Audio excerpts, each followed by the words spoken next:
the I would Honorable like to Abante. ask the Honorable Marcoleta, is he rebuking this committee? What is the question, Mr. Chair? Are you rebuking this committee? Why am I supposed to rebuke the committee? I am You not. have been saying things for a while. What? You have been rebuking this committee. You are We're saying not, that. We're not blaming the Vice President on this. I Honorable asked the Marcoleta, question. we I asked are the not question. blaming You do not have the right to One defend minute, that. one minute suspension is declared by the chair. Move to suspend.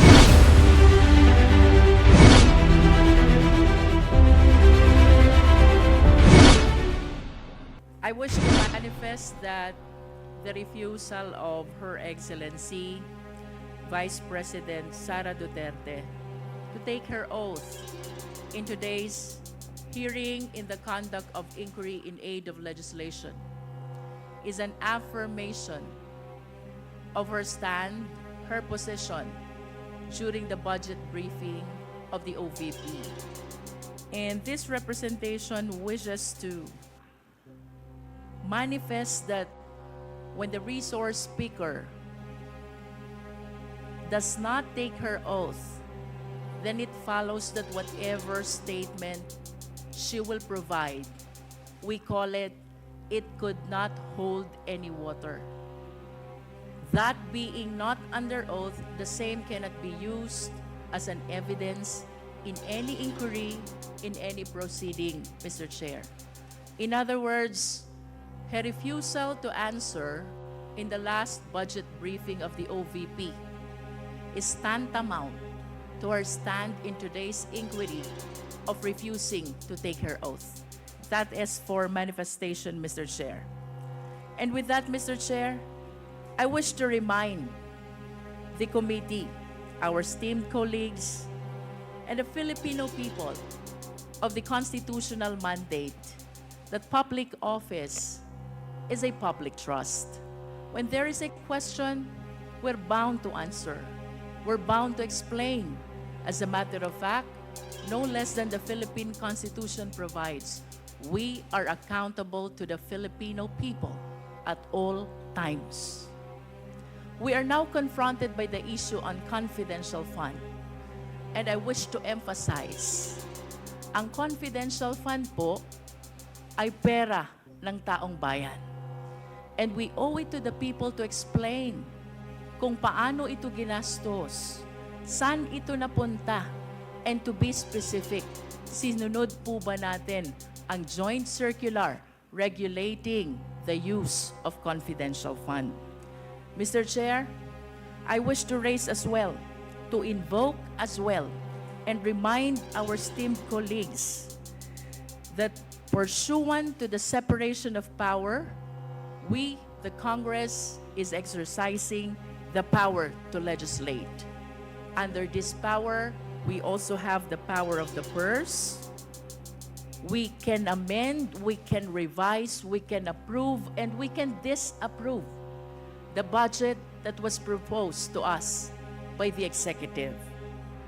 And I wish to remind as well that the best instrument which shows the power of the purse of the people is no less than the General Appropriations Bill, which is an embodiment of the allocation for the entire Philippine government, which is the result of the legislative process of the Congress. In other words, ang budget po ng ating bansa ay napapaloob din sa isang batas, saklaw ng kapangyarihan ng Kongreso, and that is the power to legislate.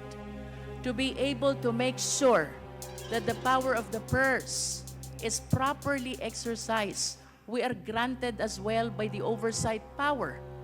And that is to make sure that all our legislations, that includes the budget of the national government, the General Appropriations Act, are well complied with by our fellow public servants.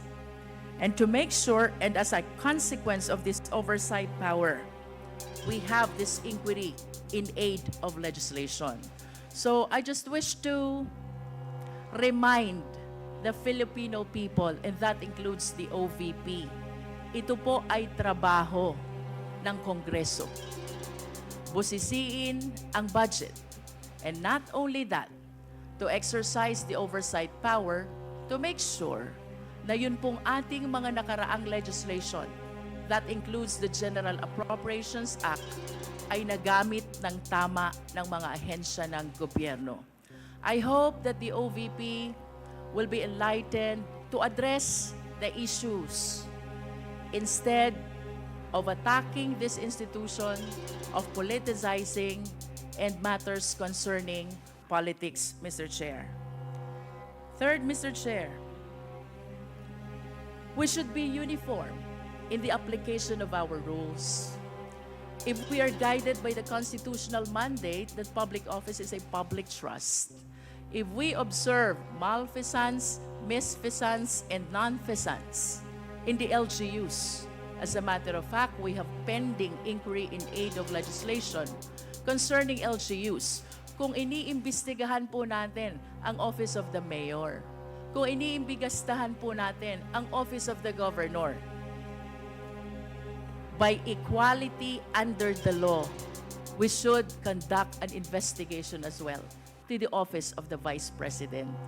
And I wish to thank the Honorable Valeriano for taking a stand before the plenary to initiate this inquiry in aid of legislation to address the observation not only of this representation, but of our fellow members of the Committee on Appropriations about the irregularities which we have seen already in the disbursement of fund. As a matter of fact, not only of the confidential fund, but even the regular allocation of the OVP. I'd like to ask only, Mr. Chair, by way of manifestation, is there anybody who is questioning the power of the purse of Congress? Is there anybody who is questioning the legislative function and oversight function of Congress? Is there? Because if there is none, then we are not supposed to overextend the discussion or any manifestation, because nobody is questioning that. And I think nobody could question that. Even the privileged speech of the Honorable Valeriano. I think the proper question there, the proper title is not asserting the power of the purse. We should not assert it because that power is inherent in us. Asserting or not asserting that power is of no moment. Yun po ay birthright. Yun po is inherent right of Congress. And let me make of record, the office of the Vice President, to my mind, did not undermine the power of the purse. When she personally came in the first hearing and presented herself, including the budget by way of a PowerPoint presentation, she made a presentation, Mr. Chair. And after that, she made a categorical statement that she said, I forgo, Madam Chair, I forgo my opportunity to defend the budget of the Office of the President by way of question and answer, and instead I leave it to the discretion of the House of Representatives on their decision to decide on the proposal as presented. This is a very respectful answer. Mr. Chair, I did not find any offensive remark in that particular statement. She gave the entire House of Representatives the entire discretion and the entire right to decide on the proposal she presented before us. Why would we blame her for saying that she disrespected Congress? No, sir. I think it was triggered by the fact that questions were asked in relation to the confidential and intelligence funds. To my mind, Mr. Chair, these particular funds were subjected to a notice of disallowance. But the notice of disallowance by its nature, by its very nature, Mr. Chair, is contestable. It is appealable. It is yet to be explained. And initially, as explained by the representative of COA, the notice of disallowance suffered by way of supporting documents, by way of non-compliance with certain requisites. What if the Vice President is able to provide all the supporting documents? What if finally she is able to come up with the requisites required in order for you to consider that all these funds are eventually allowable and they are not disallowed? And chances are she may be able to do that. Hindi po final judgment ang notice of disallowance. As a matter of fact, based on COA's own representation the other day, the Vice President received the notice of disallowance only on August 24, 2024, which means, Mr. Chair, the Vice President has 6 months within which to reply and make an answer. That is correct, Madam COA. So, 6 months is up to February 2025. We should give her all the allowance. We should give her the time. Because 6 months is 6 months. So why are we rushing to make a judgment?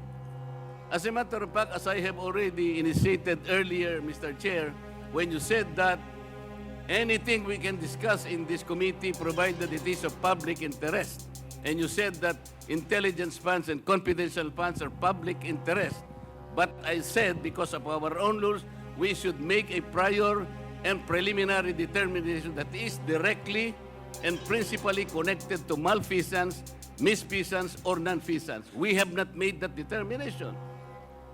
How can we now begin questioning whether or not the intelligence funds covered by an initial notice of disallowance is already directly and principally connected with non-feasance or misfeasance or malfeasance? Madam COA, how many agencies of government today are subjected to notice of disallowance? Do you have a number? How many agencies today? With all due respect to the Before honorable But that is a question I will leave, and I will Yes. terminate But- my manifestation, Madam. Yes, but I believe, would like Mr. to Chair, that respond. this is still my time. Parliamentary inquiry What is muna. the parliamentary inquiry of the I would Honorable like to Abante? ask the Honorable Marcoleta, is he rebuking this committee? What is the question, Mr. Chair? Are you rebuking this committee? Why am I supposed to rebuke the committee? I am You not. have been saying things for a while. What? You have been rebuking this committee. You are saying that. We're not blaming the Vice President on this. I Honorable asked the Marcoleta, question. we I asked are the not question. blaming You do not have the right to the- demand 1 minute, that. 1 minute suspension is declared by the chair. Move to suspend.